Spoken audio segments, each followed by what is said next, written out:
So I hate to flood your Rex, Wes, but I have 4 this week because I've been watching. It's okay. So yeah, man. Waco, Cheers, Spider-Man Into the Spider-Verse, and Ant-Man and the Wasp. Nice. All right. I guess it's my turn. I'm the last guy to go. No, Wes is last. Wes is last. Oh, dang, we have such a big lineup now, man. This is amazing. Go ahead, man. All right. I got 2 Rex. I've been watching a lot of stand-up comedy lately, especially the ones that are on Netflix, Netflix original ones. I watched, my first one is going to be Donald Glover's Weirdo. I watched this one, and it was pretty fun to watch. He has a little kid side to him, besides like some of his serious stuff he's done in like movies and stuff. I like the joke that he says about like, when people wanted him to be Spider-Man, and they wanted Sarah to be Shaft, and he makes like a big like funny joke about that. He's like, I actually wanted Sarah to be Shaft. It would have been hilarious to me. Like, why was no one for that, and no one for me being Spider-Man? I thought that would have been, to me, that sounds good. Like, that'd be kind of off center for the world. Yeah, he talks about a lot of racial issues in that. Yeah, like he's like, I don't mind if like people say the N-word. Like, if I saw a little Klansman in a Klansman suit, I would think it's adorable. Like, it's pretty good, dude. He has like good deliveries too. Like, he's too smooth where you have to like listen, dude. Like, you know what I mean? Like Childish Gambino. Yeah. That's one of my Rex. Donald Glover's Weirdo. It came out in 2012 on Netflix. And that's one of them. And my next one is Chris Rock's Tambourine. This one just came out in 2018. That one's good. It's his 6th special to ever, like, I think that he's ever done. And it's his first one that he ever did in 10 years. And it's his first one on Netflix. And he made $40 million off this. Dang. Yeah, and to me, it's actually not that good because it's pretty kind of like in between sad and but humorous because he's getting older, divorced, like all this shit. Like imagine like somebody that was as funny as this guy. Yeah, like you can see like descent a little bit. But it was all right. Yeah, it has some funny stuff, dude. And to me, it's weird seeing Chris Rock and all those guys getting old and talking about how they're fucking up in life and being cheaters. You know what I'm saying? Because him and Kevin Hart fucking talk about almost the same thing, and fucking Chris Tucker. When they did their stand-ups, they're all talking about how they're married and cheating on their wives and get caught and shit. That's crazy. Stardom hits people hard, dude. Yeah, pretty much. And those are my 2 Rex. Just 2 stand-up comedies on Netflix. Donald Glover's Weirdo and Chris Rock's Tambourine. Nice. Sure. All right, so I want to give a shout out to Emma and Vic for pushing me to watch Waco. I finished it pretty fast, and it's a crazy show, very entertaining. So you guys should check that out on Netflix whenever you can. And then shout out to Onaris for the Big Time Adolescence rec last week. I watched that, loved it. Pete Davidson's awesome, and that's a good movie, right? Yeah, it's so good, dude. I have, was it 3? My first one is Black and Blue. Awesome. With it stars Naomi Harris and Tyrese Gibson and Frank Grillo. Mm-hmm. It's very like Training Day-esque. It's almost like Training Day, like an upgraded Training Day with technology, like how Training Day would play out right now in today's society. It's got the grittiness, the gritty cop shit, kind of like End of Watch. Okay, but more like politically charged with the racial tension on the street. They killed it with the realism in on that front. It's 99-cent rental on Apple or like iTunes. Okay. If you can rent stuff through iTunes, I strongly recommend that one. Next up, you say this name of this one again? Black and Blue. Black and Blue. What? When did that one come out? Like last year. Last year, right? 2019. Yeah. And it's with Tyrese Gibson? Yep. Yeah. Oh shit. Okay. Yeah. Because I'm only tripping because I know he had that crazy shit where like they took his kid away and like he was crying on the internet. I thought he just kind of quit Hollywood after that. Nah, because he's still with the Fast and Furious. The Fast and Furious. He's still getting paid. Yeah. Doing like the 17th one. What more do you want from me? I got jumped by some little Tyrese. niggas. Sorry, guys. Yeah, you my boy Tyrese. What was my next one? An FX original.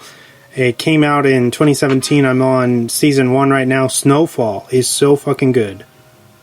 Snowfall. Yeah, okay. Snowfall. It's an FX original crime drama television series set in the early 80s with the backdrop of the crack cocaine epidemic. And it's basically telling you the story through the focal lens of different ethnicities. Like there's the Mexicans, and then the African Americans, and then the fucking Caucasian dudes. It's crazy, and it's pretty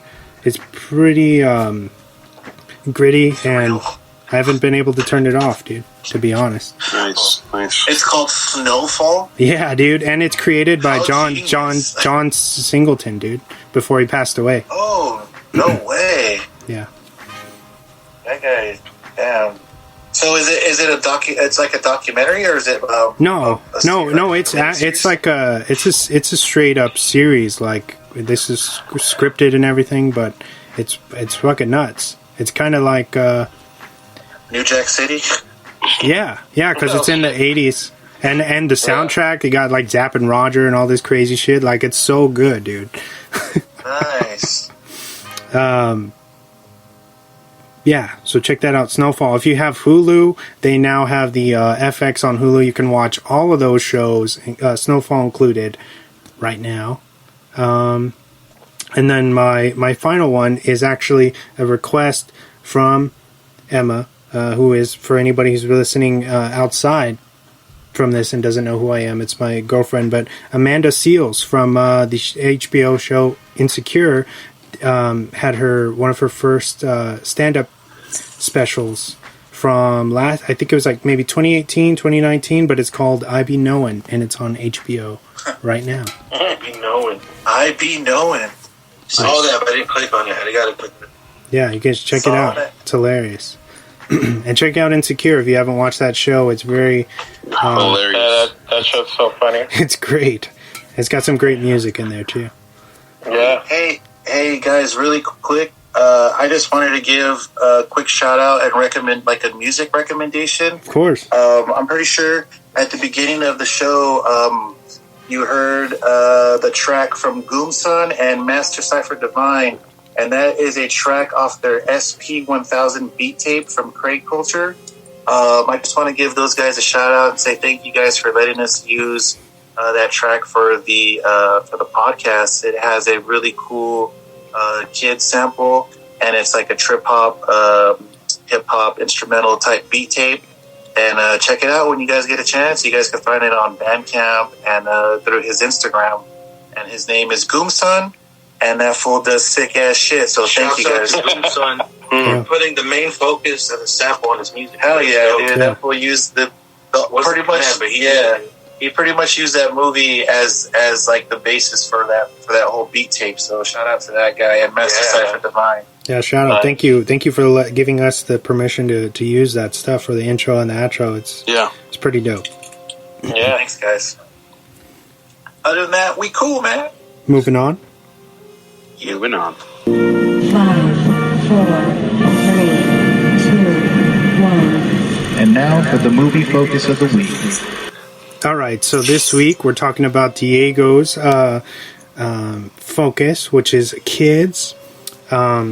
It was NC-17. It's now unrated, as it's if you look up the video, it's unrated. It's from 1995. It's an indie film. It's 1 hour and 35 minutes, and it's got a 46 on Rotten. For the synopsis, I wrote, we join angsty teenagers Telly and Casper in a quest to find the next great underage party.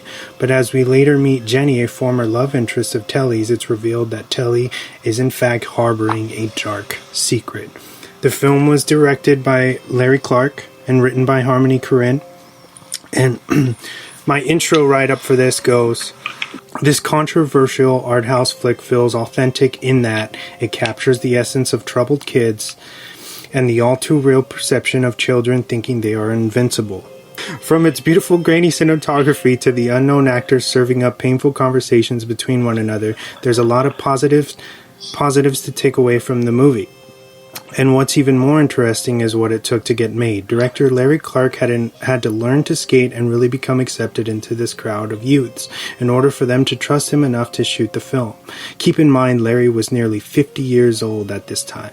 This can explain the raw, aggressive nature of the images being displayed. The film's script origins came from the mind of 19-year-old Harmony Korine, who penned the screenplay in his parents' basement in Queens, New York. Upon its theatrical release, the film was stricken with an NC-17 rating, no doubt for its depictions of substance abuse, sex, and violence, all involving minors. Some of the film's missteps are its pacing. However, this could have been intentional. Some scenes and dialogue are irrelevant to the story and feel at times like filler.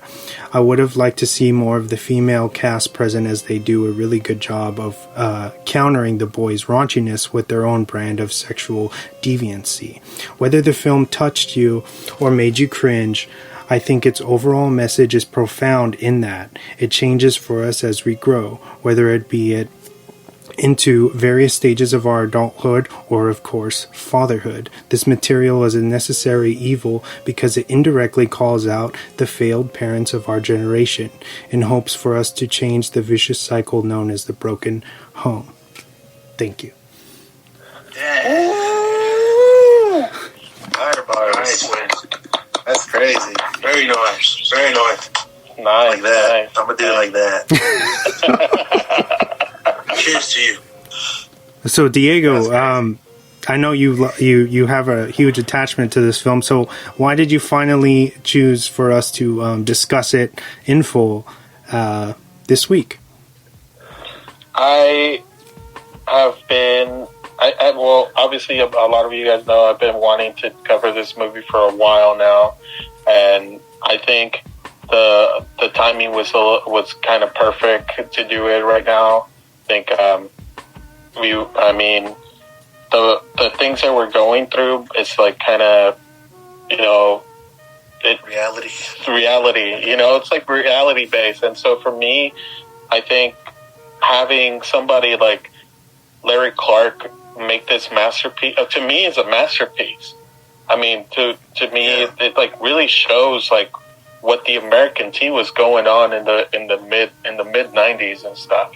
And similar to what Jonah Hill kind of went through, similar to what Jonah Hill kind of put out there with mid-90s movie. Yeah. I feel like he took away, this was the main inspiration for his movie. This was like, I'm saying like a lot, but this movie actually took me to another place. I bonded with it because I similarly grew up with this, with the same styles. I grew up in the same parties like this. I grew up with the same people that were probably portrayed in this movie and stuff. And it just makes sense for something like this. Just because it's in the East Coast doesn't mean it doesn't happen in the West Coast. So true, yeah, very true. So for me, it hits home. And obviously, for a lot of different people, obviously the AIDS topic was taboo at that time, and it was mainly, even to this day, is mainly concentrated in the gay community, and I felt like it was time. It was something I want to explore. Larry Clark is a very good artist, and I love. If there's anybody that inspires me to not only film and photograph, is Larry Clark. I feel like his stuff is so raunchy, so real, and so disturbing at times that even if you want to watch away, you can't keep away. So, So for me, I think it was a perfect movie. I know James hadn't watched it. I know Ponares and Atlas have the actual physical VHS. Yeah. And for all of those that before we start this analysis of the movie, it's on YouTube if you guys want to watch it. for free. So yeah, man. Sorry, I know I ran on a